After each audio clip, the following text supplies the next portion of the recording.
Vous allez écouter 2 fois un document. Vous écoutez une émission à la radio. Lisez les questions. Écoutez le document, puis répondez.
La Terre a chaud, la planète suffoque, les habitants de la planète Terre en subissent les conséquences et les derniers relevés de température confirment la tendance. Simon Rosé, l'année n'est pas encore terminée, mais nous savons déjà que 2023 sera la plus chaude jamais enregistrée. Oui, juin, juillet, août, septembre, octobre et désormais, Adrien, novembre, 6 mois consécutifs à battre des records de chaleur. Les 30 jours écoulés dépassent d'1,75 degré la température d'un mois de novembre moyen. Un record qui permet déjà d'affirmer que 2023 va battre celui de 2016, jusqu'alors l'année la plus chaude. En cause, un double phénomène, celui de fond. Les émissions humaines de gaz à effet de serre ne cessent d'augmenter et d'augmenter le réchauffement climatique. Et à cette tendance s'ajoute un événement météorologique ponctuel, El Niño. Comme en 2016, ce phénomène localisé dans le Pacifique a refait son apparition cette année avec un effet globalement réchauffant. Conséquence, Simon, nous nous approchons de la limite d'1,5 degré de réchauffement fixée par l'accord de Paris. Oui, Adrien, nous en sommes à plus 1,46 sur les 11 derniers mois. El Niño n'ayant pas encore atteint son apogée, son maximum, le cap pourrait être franchi dès 2024. Il ne faut cependant pas dire adieu à l'objectif de plus 1,5 degré. Il faudrait le dépasser plusieurs années de suite pour cela. Il est encore temps d'inverser la tendance, mais c'est évident, la partie est bien mal engagée. Merci Simon. Simon Rosé dans votre journal en français facile.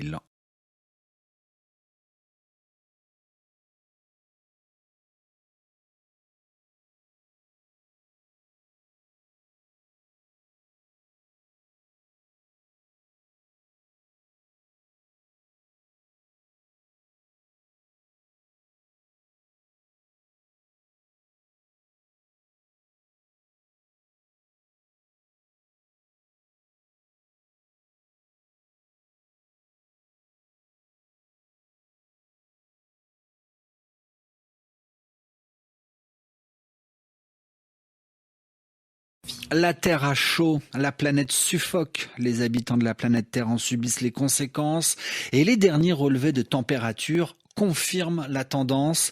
Simon Rosé, l'année n'est pas encore terminée, mais nous savons déjà que 2023 sera la plus chaude jamais enregistrée. Oui, juin, juillet, août, septembre, octobre et désormais, Adrien, novembre, 6 mois consécutifs à battre des records de chaleur. Les 30 jours écoulés dépassent d'1,75 degré la température d'un mois de novembre moyen. Un record qui permet déjà d'affirmer que 2023 va battre celui de 2016, jusqu'alors l'année la plus chaude. En cause, un double phénomène, celui de fond. Les émissions humaines de gaz à effet de serre ne cessent d'augmenter et d'augmenter le réchauffement climatique. Et à cette tendance s'ajoute un événement météorologique ponctuel, El Niño. Comme en 2016, ce phénomène localisé dans le Pacifique a refait son apparition cette année avec un effet globalement réchauffant. Conséquence, Simon, nous nous approchons de la limite d'1,5 degré de réchauffement fixé par l'accord de Paris. Oui, Adrien, nous en sommes à plus 1,46 sur les 11 derniers mois.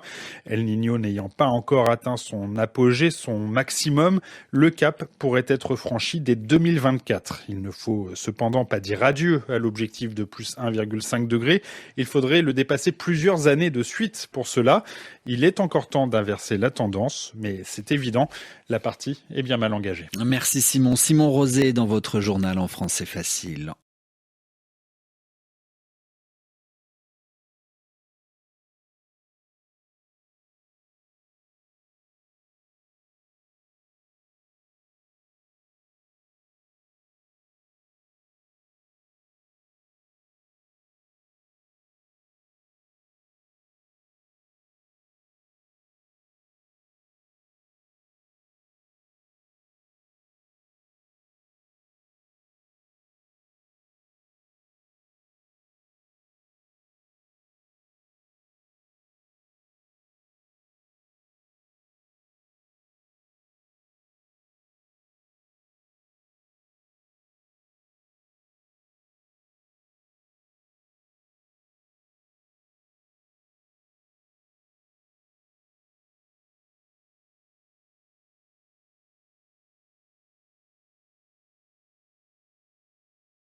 La Terre a chaud, la planète suffoque, les habitants de la planète Terre en subissent les conséquences et les derniers relevés de température confirment la tendance.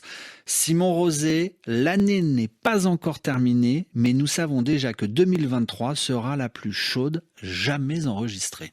Oui, juin, juillet, août, septembre, octobre et désormais, Adrien, novembre, 6 mois consécutifs à battre des records de chaleur.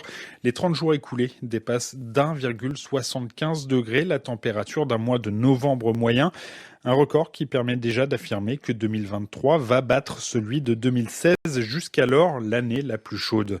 En cause, un double phénomène, celui de fond. Les émissions humaines de gaz à effet de serre ne cessent d'augmenter et d'augmenter le réchauffement climatique.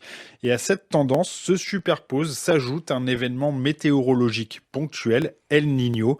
Comme en 2016, ce phénomène localisé dans le Pacifique a refait son apparition cette année avec un effet globalement réchauffant. Conséquence, Simon, nous nous approchons de la limite d'1,5 degré de réchauffement fixé par l'accord de Paris. Oui, Adrien, nous en sommes à plus 1,46 sur les 11 derniers mois. El Niño n'ayant pas encore atteint son apogée, son maximum, le cap pourrait être franchi dès 2024. Il ne faut cependant pas dire adieu à l'objectif de plus 1,5 degré. Il faudrait le dépasser plusieurs années de suite pour cela. Il est encore temps d'inverser la tendance, mais c'est évident, la partie est bien mal engagée. Merci Simon. Simon Rosé dans votre journal en français facile.